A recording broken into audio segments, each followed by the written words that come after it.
Nahanap nyo ba ang improvement sa NAIA? Isang taon na rin tayo magkasama. O heto, medyo technical pero simplihan natin. Nag-level up na ang airside ng airport.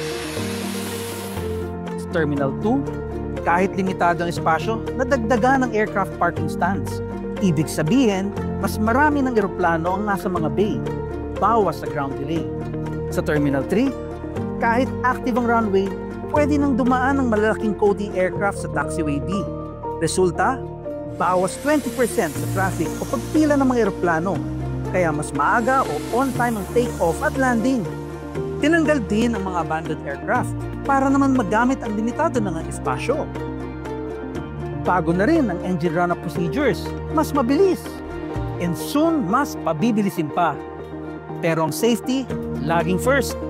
Kaya ang libo-libong apron controllers, airside drivers at ground handlers, todo training at retraining. Mas madalas na rin ang runway inspections at koordinasyon. Kaya nga pag may aberya, kayang-kayang ayusin agad. Noong nakarang Semana Santa nga, nadagdagan ng 12% ang dami ng pasahero sa NAIA. Pero ang on-time performance, mataas pa rin sa 83%. Saan ka pa?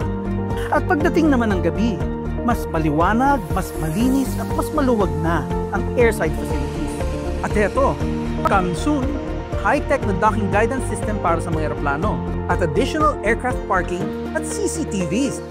Bilang pasahero, posibleng di mo napapansin o nakikita ang mga improvements na yan. Pero dahil smooth ang galaw mo sa airport, ramdam mo!